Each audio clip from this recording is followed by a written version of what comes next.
Hey everybody, welcome back to the Warboss Fitz channel, and today we are going to be looking at the Dark Elf Raiders for Grimdark Future.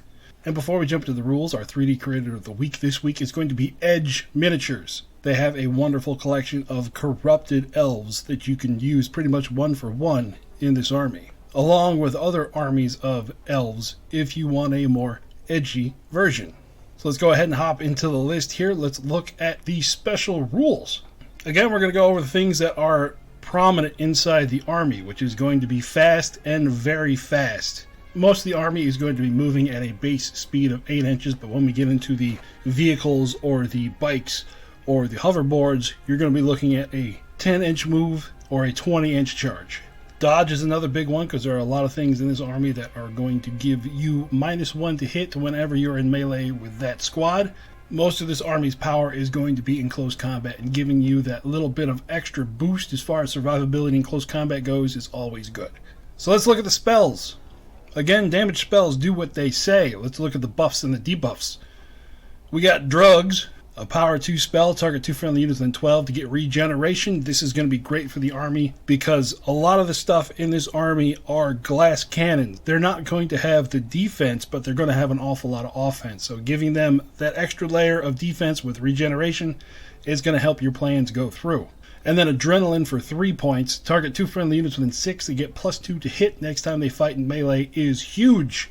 Some of your scary close combat units are going to be hitting on a 3 or a 4, and having the ability to march them into combat and hitting on a 2 is amazing. So with those key points out of the way, let's look at the army units. We're going to start off with the Dark Lord for 65 points, quality 3, defensive 4. He has fast, hero, and toughness 3. Starting off with an elite barbed rifle for 2 shots, 24 inches with poison, and a close combat weapon with 1 attack. The squad upgrades, he can take Agony Ruler, which gives pain fueled, which means this model and his unit gets regeneration, or Deadly Spouse for Dark Strike, giving everything in the unit AP +1 in melee. You can replace the barbed rifle with a barbed pistol and a close combat weapon with an extra attack. You can then replace that barbed pistol with an EMP pistol for 3 shots at rending, a blast pistol for 3 shots at AP4, or a phantom grenade launcher for 1 shot at 18 with blast 3. Close combat weapon, you can switch it out for an Agony Whip, giving it blast of 3 to go after hordes, an energy sword for 2 attacks AP1 with rending, or a shell sword, 1 attack at AP2 with deadly 3. You can upgrade the character to a true raider, which gives +1 to hit in melee and shooting. And then for mounts, you can give it a hoverboard, which gives it scout and strider. It can become a succubus, which gets dodge. You can put wings on them, give them ambush and flying. Or a jet bike with strider, toughness +3, speed boost, and a twin barbed rifle for 2 more shots at 24.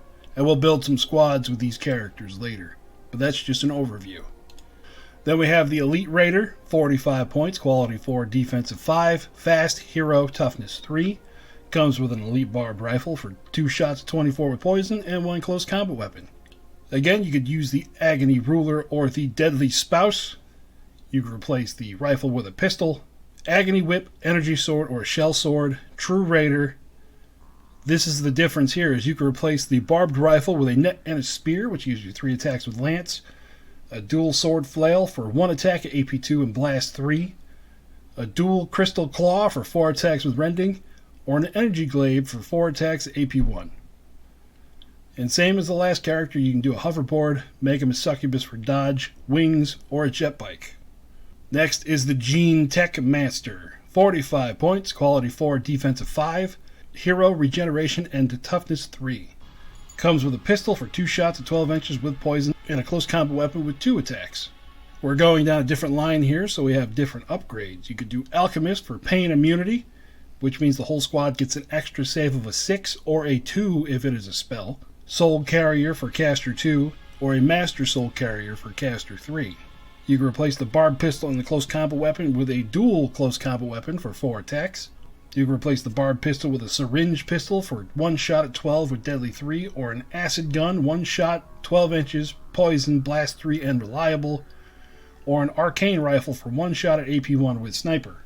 You can replace the close combat weapon with an electro corroder for 1 attack AP1 with poison, an agony whip, 1 attack at blast 3, venom sword, 2 attacks with poison, leech claw, 2 attacks AP1 and rending, scissor claw, 2 attacks AP4, or a syringe claw, 1 attack, AP 2, and deadly 3.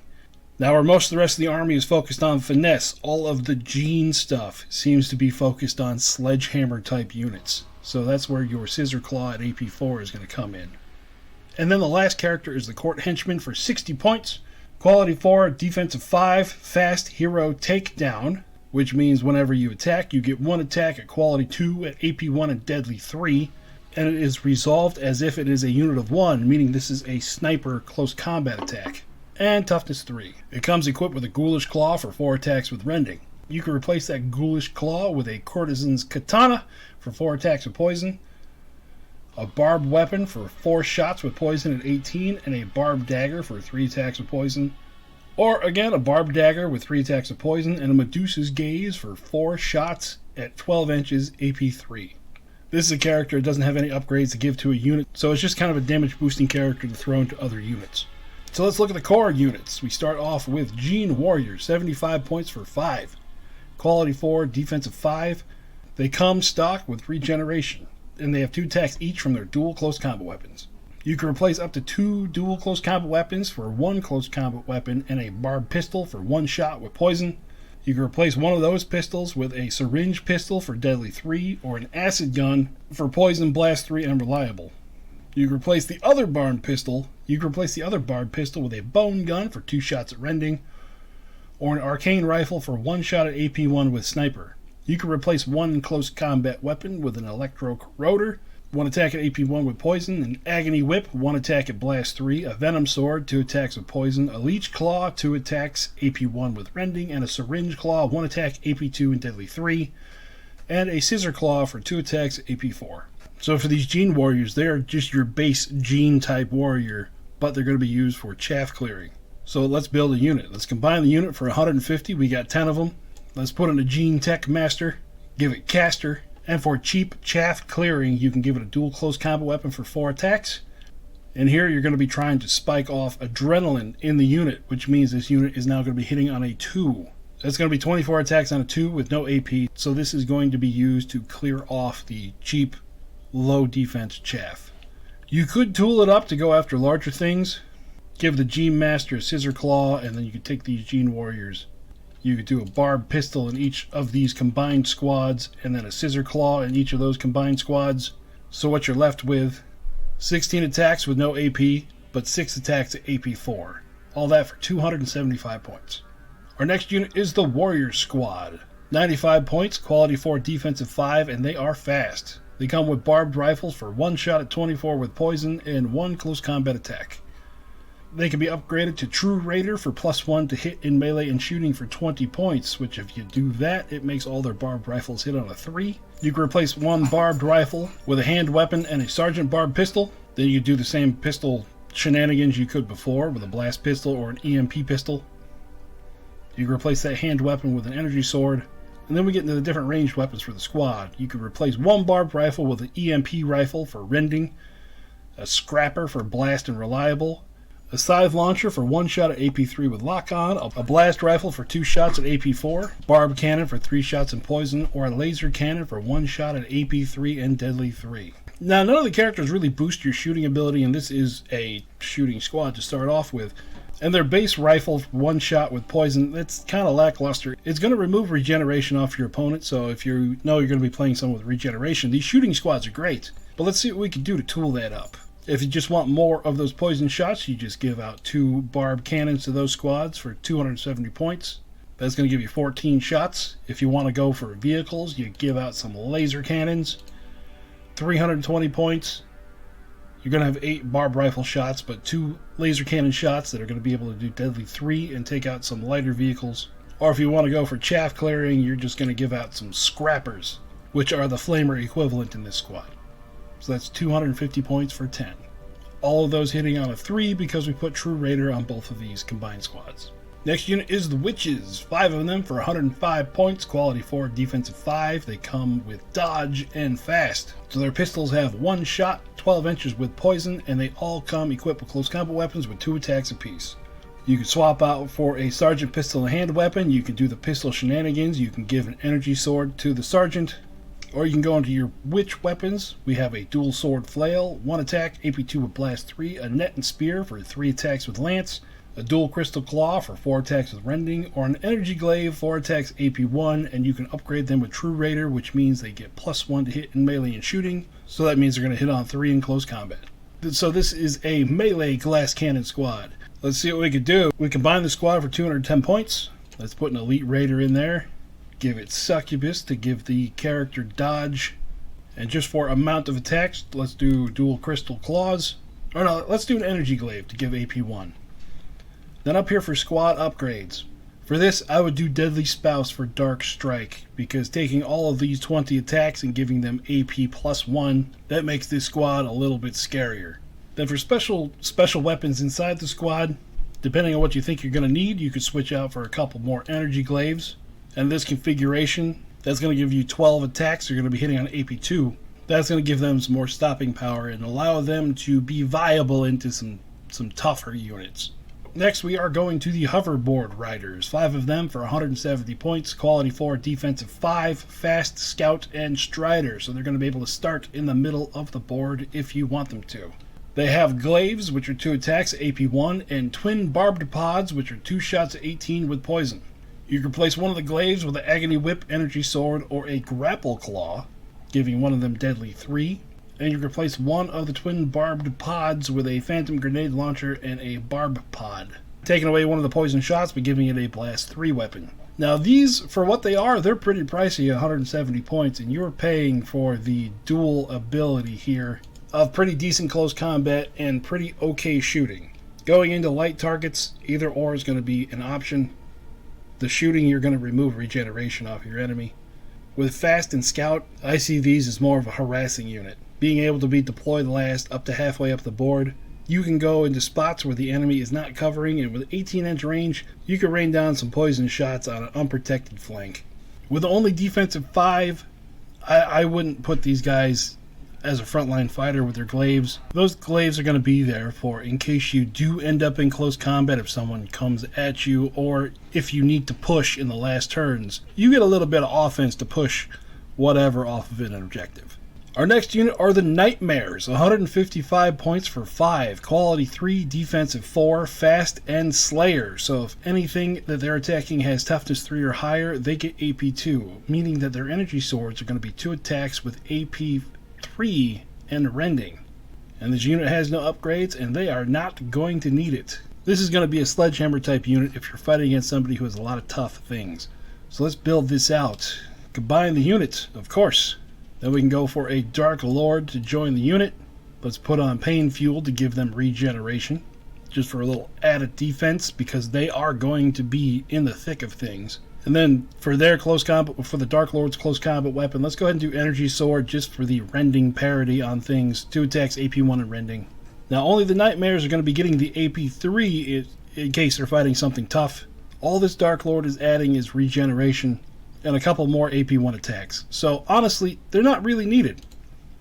310 points, point this towards something of the enemy that is real tough, and they are going to rip it in half. Our next unit is the Winged Warriors. 145 points for 5 of them, quality 4, defensive 4. They all come equipped with barbed carbines and 1 attack with close combat weapons. They have ambush, fast, and flying. You have the option to do the Sergeant Shenanigans, swapping out pistols and an energy sword there. And you can replace one of the barbed carbines with the weapons that we saw from the Warrior Squad, except they have the addition of the Heavy Fusion Gun, 18 inches, 1-shot, AP4, and Deadly 3. This is another unit that you want to keep small. They're going to be using their ambush and their fast to drop where the enemy does not want them to be. The regular shots with the barbed carbines, again, is nothing really to write home about, but you could swap that out for one of these special weapons. A Heavy Fusion Gun where it's not supposed to be in the enemy back line is something scary. And what I would do with this, instead of combining this squad, I would take 2 of them to mean the enemy has to put more activations into dealing with both of these threats. Next unit is the Shadow Warriors, 255 points for 5, quality 3, defensive 5, fast, shadow, which means they can ambush 1 inch away from the enemy, stealth, and strider. 2 attacks apiece with poison. And they have Dark Blasts, which is 2 shots at 18 at AP1, and this unit has no upgrades. This is another unit that will pop up where it's not wanted, popping up 1 inch away. So that means if the enemy is on an objective, they're going to be able to pop up right next to the enemy on that objective, contesting it and charging into it in case they think that they're going to be able to do some damage with their 2 attacks apiece with poison. Or they could just stand 1 inch away from the enemy and blast it with their dark blasts if the Shadow Warriors don't want to risk the attack back. This is a unit that kind of stands on its own. There's no way to get a character to synergize with this because none of them have access to the Shadow ability. So this is just going to be one of those squads that is a dirty secret in your pocket to pull out whenever you think you want to contest the things. The next squad we come to is the Gene Brutes, 240 points for 3 of them. Quality 3, defensive 5. They have regeneration and toughness 3. They come equipped with dual scissor claws, which give them 4 attacks apiece with AP 4. This is a sledgehammer unit. And if you want, you can replace the dual scissor claws with a single scissor claw and an acid gun, which is a poisoned flamethrower. If you're fighting somebody who doesn't have much armor on the board, swap out to the acid gun, but if you are going blind into like an event or a tournament, I would not change out those dual scissor claws. This is going to be your sledgehammer. Now this squad, if you want to put a character with him, definitely go for the Gene Tech Master. Give him a scissor claw as well for an additional 2 attacks at AP 4, and then what you're going to want to do, put caster on them. You don't need to worry about drugs. God, I feel like I'm going to get demonetized. But the adrenaline on these is great, putting them +2 to hit, which means it's going to be 14 attacks from this squad hitting on a 2 with AP 4. Even if the enemy has something like dodge, the Gene Brutes are still going to be hitting on a 2. Next unit is the Jet Bike Raiders. 3 of them for 205 points, quality 4, defensive 4, strider, toughness 3, and very fast. They all come equipped with pistols for 1 shot at 12 with poison, 2 attacks with close combat weapons, and twin barbed rifles for 2 shots at 24 with poison. You can replace one of the twin barbed rifles with a blast rifle for 2 shots at AP 4, or a heavy fusion gun, 1 shot AP 4, deadly 3. And you can replace one close combat weapon with a barbed talon for AP 2 and deadly 3, or a razor caltrip for impact 3. Now, if you can replace all the close combat weapons with razor caltrips or barbed talons, I think it'd be good. But where it's only one in the squad, I wouldn't worry about these. It kind of takes the squad and puts it to an edge case scenario where you might take a caltrip and definitely not need it, or a barbed talon and never run into anything that you're going to need the deadly 3 on. For shooting weapons, the heavy fusion gun is going to be for your light armor or your very tough infantry killing, and the blast rifle is going to be for infantry killing that are heavy but don't have toughness. So in their base configuration, they are going to be an objective snagger, an objective contester with their very fast. They're going to be able to go 20 inches to get to places the enemy thought was safe. They can be real good for a last turn contesting, like on the enemy's home objective. Their basic shooting is kind of lackluster. You could put a barbed rifle on there, kind of as a jack-of-all-trades shooting weapon. But this is a squad that you're not really going to want to expose to fire. You're going to want to save these for that last turn objective snag. Next unit is the Clawed Beast. 90 points for one of them. Quality 4, defensive 4, furious, and toughness 6. Come equipped with a heavy claw for 6 attacks at AP 1. And you can upgrade it for 10 points with Beast Handler to give it Scout. This is a distraction unit. It's going to march up the middle of the board. It's going to look scary. Might do some work into some lighter squads. If it runs into anything that's kind of a medium tanky or a medium shooting squad, it's going to get taken out pretty quickly. Its main objective, if you take this, is it's cheap.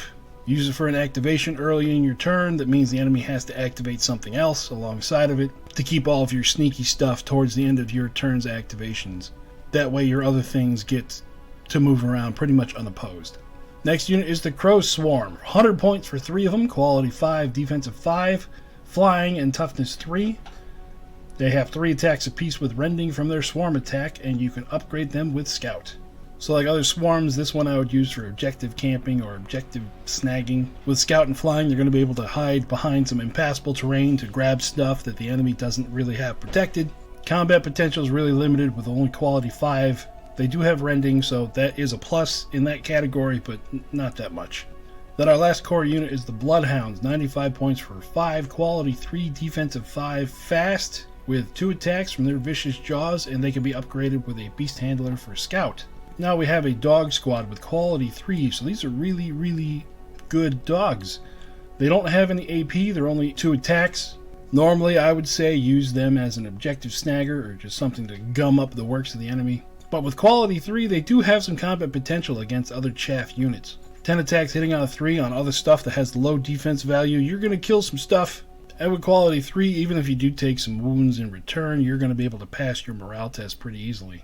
So if you want to use these guys as a quick first strike, combine the squad for 190 points, slam into the enemy's chaff units just to break apart their front line.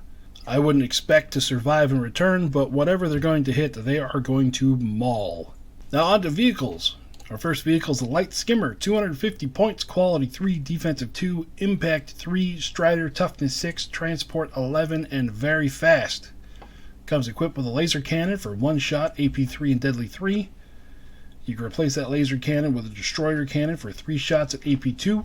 And you can tack on some stuff here. You can tack on the Phantom Grenade Launcher to give it a blast, an energy ram to give it impact plus 5, so impact 8 overall, a teleport gate to give this thing ambush, and a shield of darkness to give it stealth. Now, because it has strider and very fast, I don't know if ambush would be even worth it to put on here, but if you got some extra points, sure. The energy ram making it impact 8, that's interesting to put on there to ram into some lighter chaff units, maybe clear the way for whatever you're transporting inside of it.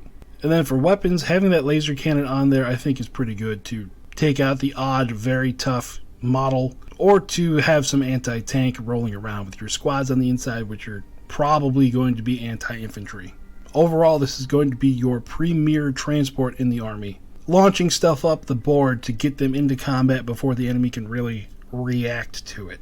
Next we come to the Heavy Skimmer, which is the gunboat version. 425 points, quality 3, defensive 2, impact 3, strider, toughness 9, and very fast. It comes with 3 laser cannons, 1 shot apiece, AP 3 and deadly 3. So this is going to be decked out to start with for anti-vehicle work. You can replace those laser cannons with a destroyer cannon to make it heavy infantry killing for 3 shots apiece at AP 2. And you can give it the same upgrades as you could as the Light Skimmer. So it's got 2 configurations, the laser cannon for killing vehicles and the destroyer cannon for taking out heavier infantry. Just configure it for what you think you're going to need. Next vehicle is the Heavy Jet Bike, 195 points, quality 4, defensive 2, impact 3, strider, toughness 6, transport 6, and very fast. Comes with a barbed cannon for 3 shots with poison and a twin barbed rifle for 2 more shots with poison. And you can replace the twin barbed rifle with a scythe launcher, giving it 1 shot at AP3 with lock-on, or a barbed cannon for 3 more shots with poison. So as far as the shooting ability of this, it's going to be pretty much just for straight infantry killing with 6 shots with poison with the barbed cannon. But with Transport 6, it's going to be able to take a squad of 5 with a character attached to it, like a squad of witches, or you could put a squad of nightmares in this to go wreck whatever they pointed at. Next is the Leech Engine, 180 points, quality 4, defensive 2, fear 1, fearless, regeneration, and toughness 6. Comes with a heavy claw, 3 attacks at AP 1, a soul siphon, 6 shots at 12 with poison, and a stomp, 2 attacks, AP 1. You can replace the soul siphon with a soul vortex, which is 1 shot at blast 6, and you can upgrade it with soul conductor, where during its activation it can pick 2 friendly units within 6 and hand out regeneration. So normally if we're talking about a frontline unit, Soul Conductor would be great to have in a front line. But with this army, I'm thinking that you're going to be moving around your units so fast that having something within 6 inches of the Leech Engine is going to kind of be a roll of the dice.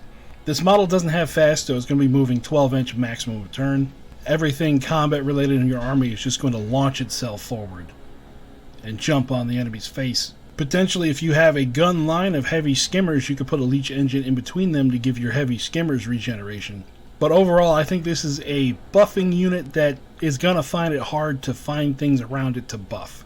And anything that it would be buffing that is slower, like the Gene Warriors, they're going to have regeneration built in already. The next unit is the Engine of Suffering, 190 points, quality 4, defensive 2, fear 1, fearless, regeneration, and toughness 6. Has 3 attacks with Heavy Claw at AP 1, 2 attacks with Stomp at AP 1, and it has a twin EMP rifle for 4 shots with Rending. Down here we have some options. You can replace the twin EMP rifle with a rapid barb cannon for 6 shots with poison, a twin heavy fusion gun for 2 shots at AP 4 and deadly 3, or a Stinger cannon for 2 shots, blast 3, and reliable. You could also replace the Heavy Claw with an Acid Spewer, which gives it a reliable poison flamer, a Shred Flail, 3 attacks at AP1 with rending, or a Venom Injector, 3 attacks at AP1 with poison. So this is one unit that I can comfortably say, attach that twin heavy fusion gun. This is going to be moving slowly up the board with everything that is not fast. It's going to be able to pop transports, take out heavy troops, and just generally support everything that is moved in front of it to latch on to the enemy. This is going to be moving up behind it kind of as a reaction force, putting that fusion gun where it's going to be needed. Now we move into aircraft. First one is the Raven Bomber, 270 points, quality 3, defensive 2, aircraft and toughness 6. Comes with a Void Cannon, 1-shot AP 3 and deadly 3, a Void Bomb, 1-shot AP 3, deadly 3, and a Shatter Missile, 1-shot blast of 6. You can replace the Shatter Missile with a Void Missile for 1-shot AP 3 and deadly 3. Now if you're fighting a bunch of infantry, keep the Shatter Missile, but if you want to go tank hunting, switch out for the Void Missile. Everything on it's got AP 3 and deadly 3. Move it next to or on top of whatever you want to kill vehicle-wise, and this has the ability to pump out 9 damage if everything hits its target and goes through. Not much more we can say about that because it's all the options it has. And our last unit in the army is the Razor Fighter, 265 points, quality 3, defensive 2, aircraft and toughness 6. Comes with a twin barbed rifle for 2 shots with poison, a toxin missile for 1 shot, blast 3 and poison, and a laser cannon 1-shot, AP 3 and deadly 3. You switch out the barbed rifle for a barbed cannon for 3 shots with poison. You can replace the laser cannon with a destroyer cannon for 3 shots at AP 2, and you can replace the toxin missile with a shatter missile or a scythe missile. This aircraft is kind of jack of all trades, master of none. If you want to go for infantry hunting, switch out that barbed rifle for a barbed cannon, just for 1 extra shot. Replace the laser cannon with a destroyer cannon for heavier troops. And you can either keep the toxin missile, or you can go for a shatter missile for a blast of 6. So that'd be going after stuff that doesn't really have a high defense value in larger squads. If you want to go for vehicle hunting, switch back to the laser cannon, and then go for a scythe missile. That's kind of your best options there. So for the Razor Fighter, it seems that anti-infantry is going to be the way to go, just because we can get all 3 of those weapons to synergize with that job. So let's go ahead and look at the list that we put together for today. We came out to 1,995 points. We got a squad of witches, led by an Elite Raider. The Elite Raider has the Energy Glaive. She has the Dark Strike to give them all AP +1. And to synergize with the rest of them, she has Dodge. Then we have a big brick of Nightmares. We have 10 Nightmares led by an Elite Raider with Pain Fuel to give them regeneration. Carrying a dual Crystal Claw for 4 attacks with rending. And also taking the Succubus Dodge ability, just because we had 5 more points left over to throw. We have a Gene Tech Master who is going to be our caster. He has Caster 3, carrying a Scissor Claw, leading a squad of 3 Gene Brutes with dual Scissor Claws. So this is going to be the Sledgehammer unit. Then we have 2 Light Skimmers that came out stock. They are going to be what transport the army. They're either going to be carrying the Nightmares and the Witches, or the Nightmares and the Gene Brutes. I'm not sure which. We'll find out once we get to the table. And then we have 2 Engines of Suffering that are both carrying twin heavy fusion guns to take out anything that the infantry is not going to be able to. Because we know we are going to go up against the Alien Hives, because this is going to be their 3rd time on the channel. We're trying to keep them off of that 3-win list, even though technically it would only be their 2nd win if they won, but you know what I mean. And these Nightmares with the Slayer ability can only be at one place at one time. So the Engines of Suffering are going to be there to cover any other things that are going to be large targets. So that's going to be the list for today. The battle report is going to be in that little tag up in the top if you want to watch it. I hope if you're making a Dark Elf Raider army, this has given you some ideas or shown you options you didn't think of yet. But that'll be it for this video. I hope I see you guys across the table from me one day, and I will talk to you later. Bye-bye.